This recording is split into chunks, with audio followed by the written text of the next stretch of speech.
France Bleu Nord, Circuit Bleu côté culture. Et Circuit Bleu du matin sur votre radio où l'on retrouve, comme souvent le mardi, notre ami Bob Garcia pour se plonger dans les belles feuilles, les bons bouquins. Salut Bob.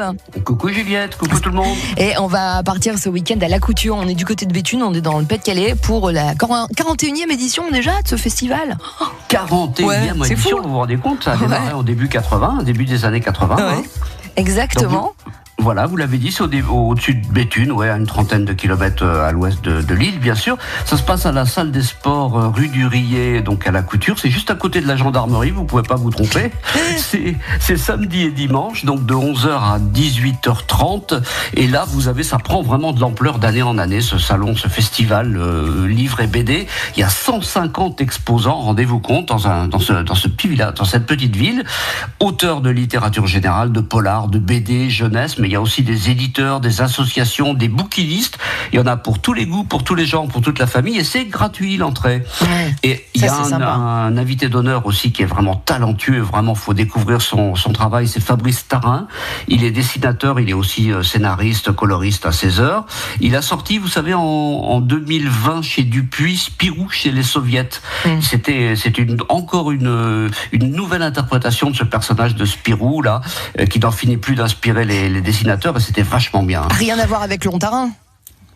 Ah non, c'est un autre Tarin. Donc voilà. Et il y a 3 prix qui sont décernés donc pendant le salon aussi. Un prix La Couture, donc qui est pour la littérature générale, La Couture BD, La Couture jeunesse. Donc là encore, il y en a pour tous les goûts. Et puis chaque année, c'est un dessinateur ou un écrivain ou une dessinatrice écrivaine, bien sûr, différent qui a un prix. Comme ça permet d'un petit peu d'avoir un peu de turnover dans ces attributions de prix. Si on veut avoir un peu plus d'infos, il faut aller carrément sur le site qui s'appelle Salon du livre et de la BD.fr, ou encore écrire pour écrire par mail lacouturecc @orange.fr, et là vous saurez tout, absolument tout. Vous vouliez mettre à l'honneur un écrivain que vous appréciez, c'est Jean-Marc Demey. Et oui, c'est le coup de cœur, c'est Jean-Marc Demess, il est installé à Lille depuis pas mal d'années. Habituellement, il nous avait, sorti de très bons romans noirs, il nous avait habitués à ça, qui se situe d'ailleurs la plupart du temps à Lille. Et là, il vient de sortir un roman de fantasy qui s'appelle Les 3 épées, et ça sort aux Presses du Midi. Alors en fait, il y a une petite histoire là-dessus, c'est que c'est pour ses 4 petits-enfants. Donc c'est mignon, il s'appelle Milo, Victor, Ophélia et Stella, les petits-enfants. Et c'est les héros, en fait, de ce roman d'heroic fantasy. Donc vous voyez, c'est une littérature, je ne fais pas de dessin, quoi. C'est entre le merveilleux, le fantastique, ça puise ses sources dans l'histoire, les mythes, les contes, etc.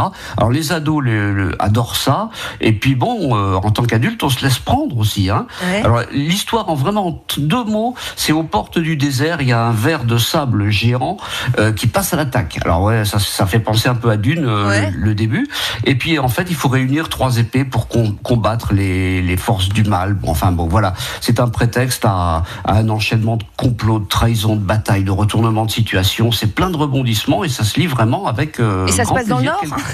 Ça se passe pas dans le Nord. Ça pourrait être dans le Nord, mais dans un Nord imaginaire. Non, c'est Jean-Marc Demess qui est dans le Nord. Il est à Lille, lui. Voilà. Donc les 3 épées de Jean-Marc Demess, c'est un auteur que vous appréciez, je le sais bien, Bob Garcia. Le salon du livre de la couture, c'est tout le week-end. Hein. Oui, ça, c'est samedi et dimanche. J'ai bien noté. Voilà, de 11h à 18h30. Et puis l'entrée est gratuite, il faut le redire. Hein, c'est important. On y va, on découvre, on discute, on achète un livre, on le fait signer, ou pas d'ailleurs. Hein. C'est libre, c'est complètement libre. Discuter avec les auteurs, découvrir les auteurs, c'est toujours sympa. Très grand merci Bob Garcia. On se retrouvera mardi prochain pour les bons bouquins et vos coups de cœur.